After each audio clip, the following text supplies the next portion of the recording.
ഇന്ന് ഞാൻ നിങ്ങളെ കാണിക്കുന്നത് ദക്ഷിണ കാശി എന്നറിയപ്പെടുന്ന കൊട്ടിയൂരല്ല, മറിച്ച് തമിഴ്നാട്ടിലെ ദക്ഷിണ കാശി എന്നറിയപ്പെടുന്ന അവിനാശി മഹാദേവ ക്ഷേത്രത്തെ കുറിച്ചാണ് ഈ പറയുന്നത്. ഈ ക്ഷേത്രം ഞാൻ വളരെ പണ്ട് മുതലേ കേട്ടിട്ടുണ്ടെങ്കിലും എനിക്ക് ആദ്യമായിട്ടാണ് ഇത് കാണാനുള്ള ഭാഗ്യം സിദ്ധിച്ചത്. പക്ഷേ നമ്മൾക്ക് ഇതിനുള്ളിൽ കയറി വിശദമായിട്ടുള്ള വീഡിയോ ഒന്നും എടുക്കാൻ അലൗഡ് അല്ലാത്തത് കൊണ്ട് പുറമേ നിന്ന് കുറച്ച് വീഡിയോ എടുത്തതും പിന്നെ അവരറിയാണ്ട് എൻ്റെ മൊബൈൽ ഞാൻ ജസ്റ്റ് ഒന്ന് ഓപ്പൺ ചെയ്ത് അതിനകവശം ജസ്റ്റ് ഒന്ന് എടുത്തത് മാത്രമാണ് ഇതിൽ ഉൾപ്പെടുത്തിയിരിക്കുന്നത്. പക്ഷേ ഈ ക്ഷേത്രത്തെക്കുറിച്ചുള്ള ഒന്ന് രണ്ട് ഐതിഹ്യങ്ങളുണ്ട്. അതിൽ ഒരു ഐതിഹ്യം എന്ന് പറഞ്ഞാൽ, ഒരിക്കൽ കാശി ക്ഷേത്രത്തിലെ കിണറ്റിൽ ഒരു സ്വാമി ഒരു ദണ്ട് നിക്ഷേപിക്കുകയും ആ ദണ്ട് ഈ അവിനാശി ക്ഷേത്രത്തിലെ കിണറിൽ പൊങ്ങുകയും ചെയ്തു എന്നാണ് ഒരൈതിഹ്യമുള്ളത്. മറ്റൊന്നുള്ളത്, ഇവിടെ ഒരു സുപ്രധാനമായ ഒരു കുളമുണ്ട്. ആ ചുറ്റുമതിലൊക്കെ കെട്ടി നന്നായിട്ട് സംരക്ഷിച്ചിരിക്കുന്ന കുളമാണ്. നിറയെ മീനുകളും ഒക്കെ ഉണ്ട്. അത് ഈ വീഡിയോയിൽ ഞാൻ ഉൾപ്പെടുത്തിയിട്ടുണ്ട്. നിറയെ മീനുകളും നീർക്കാക്കകളും ഒക്കെ ഉള്ള ഒരു കുളമാണ്. ആ കുളത്തിനകത്ത് ഒരിക്കൽ ഒരമ്മയും തൻ്റെ മകളും കൂടെ വന്ന് അതിനകത്ത് കാല് കഴുകാൻ ഇറങ്ങിയ നേരത്ത് ഈ മകളെ ഒരു മുതല പിടിച്ചു വിഴുങ്ങി. മുതല പിടിച്ചു വിഴുങ്ങിയത് കണ്ടിട്ട് അമ്മ വാവിട്ട് നിലവിളിക്കുകയും അതിന്റെ കരയിൽ തന്നെ ഇരുന്ന് മഹാദേവനെ പ്രാർത്ഥിക്കുകയും ചെയ്തു. അപ്പൊ ഈ അമ്മയുടെ കരച്ചിൽ കേട്ടുകൊണ്ട് ധാരാളം ആളുകൾ അങ്ങോട്ട് ഓടിക്കൂടി. കൂട്ടത്തിലൊരു സ്വാമിയും വന്നു. ആ സ്വാമിയെ അവിടെ ആരും മുൻപ് കണ്ടിട്ടില്ലാത്തൊരു സ്വാമിയാണ്. അദ്ദേഹം വന്നിട്ട് അമ്മയോട് പറഞ്ഞു, വിഷമിക്കണ്ട, നിന്റെ ഉണ്ണിയെ തിരിച്ചു കിട്ടും എന്ന് പറഞ്ഞിട്ട് അദ്ദേഹം എന്തൊക്കെയോ മന്ത്രങ്ങൾ ഉരുവിടാൻ തുടങ്ങി.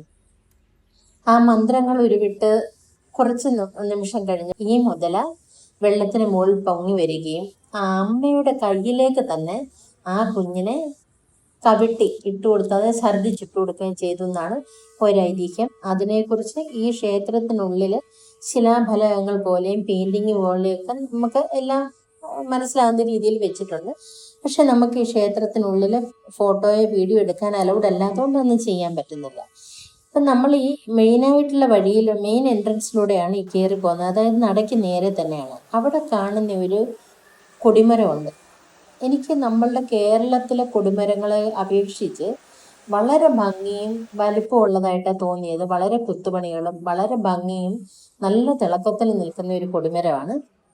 അപ്പം നമ്മൾ ഇതിനകത്ത് കയറിയാൽ ഒരുപാട് ഉപദേവതമാരുണ്ട്. അതിൽ നമ്മൾ ഒരിക്കലും മറ്റു ക്ഷേത്രത്തിൽ ഞാൻ കണ്ടിട്ടില്ല ഈ ആജ്ഞാശക്തി, ഇച്ഛാശക്തി, അങ്ങനെ കുറെ ഉപദേവതമാരെ എല്ലാം ഈ ക്ഷേത്രത്തിന് ചുറ്റും വിഗ്രഹങ്ങൾ കൊത്തിവെച്ച് അതങ്ങനെ വെച്ചിട്ടുണ്ട്.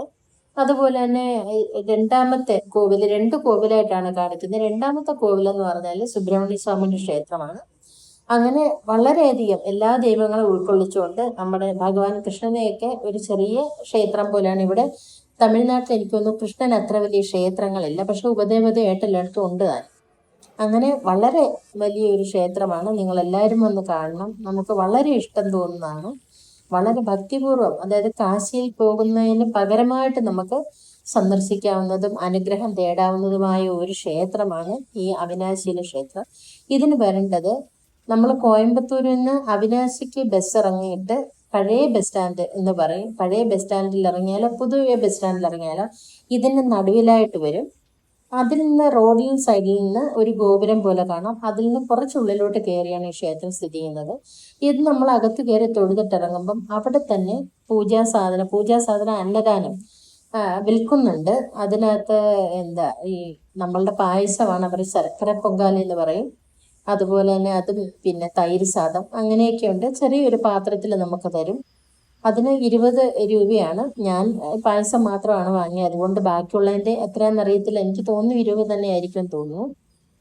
അത് കഴിഞ്ഞിട്ട് ഈ അമ്മയുടെ കുഞ്ഞിനെ മുതല വിഴുങ്ങിയെന്ന് പറഞ്ഞ ആ കുളത്തിൻ്റെ കരയിലാണ് ഞാൻ നിൽക്കുന്നത്. നമുക്ക് ഇതിനകത്തോട്ട് ഇറങ്ങാൻ പറ്റത്തില്ല. ചുറ്റുമതിൽ കെട്ടിയിട്ട് ഗേറ്റും ഒക്കെ ഇട്ടിരിക്കുകയാണ്. കുറേ നേരം നോക്കിയപ്പോൾ ഒരുപാട് മത്സ്യങ്ങൾ അതിനകത്തുണ്ട്. ആ മത്സ്യത്തിന് ഇവർ വഴിപാടാണ് നമ്മളുടെ പൊരി ഉണ്ടല്ലോ, ആ പൊരിയാണ് ഇട്ട് കൊടുക്കുന്നത്. അത് തിന്നാൻ ഒരുപാട് മത്സ്യങ്ങൾ അവിടെ വരും. കൂട്ടത്തിൽ നീർക്കാക്കയും വരും. ഈ നീർക്കാക്ക 10 പ്രാവശ്യം മുങ്ങി പൊങ്ങുമ്പോഴാണ് ഒരു മീനിനെ കിട്ടുന്നത്. എന്തായാലും വളരെ നല്ല കാഴ്ചയാണ്. അത് കണ്ടു കുറേ നേരം ഞാൻ നിന്നു. എന്തായാലും നിങ്ങൾക്ക് പറ്റുമെങ്കിൽ എപ്പോഴെങ്കിലും ഈ ക്ഷേത്രം സന്ദർശിക്കണം. പൊതുവെ തമിഴ്നാട്ടിലെ കുറേ ക്ഷേത്രങ്ങളുണ്ട്.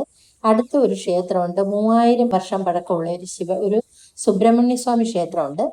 അവിടെ ശിവപ്രതിഷ്ഠയുണ്ട്. അതിനെക്കുറിച്ചുള്ള ഒരു വീഡിയോയും ഞാൻ ഉടനെ തന്നെ ചെയ്യുന്നതാവും. അപ്പൊ എല്ലാവർക്കും എൻ്റെ വീഡിയോ ഇഷ്ടപ്പെട്ടു എങ്കിൽ എനിക്ക് അഭിപ്രായമായും കമൻ്റായും സബ്സ്ക്രിപ്ഷനായും ലൈക്കായും ഒക്കെ ഷെയർ ചെയ്യണം. അപ്പൊ എല്ലാവർക്കും ഒരു നല്ല ദിനം ആശംസിക്കുന്നു.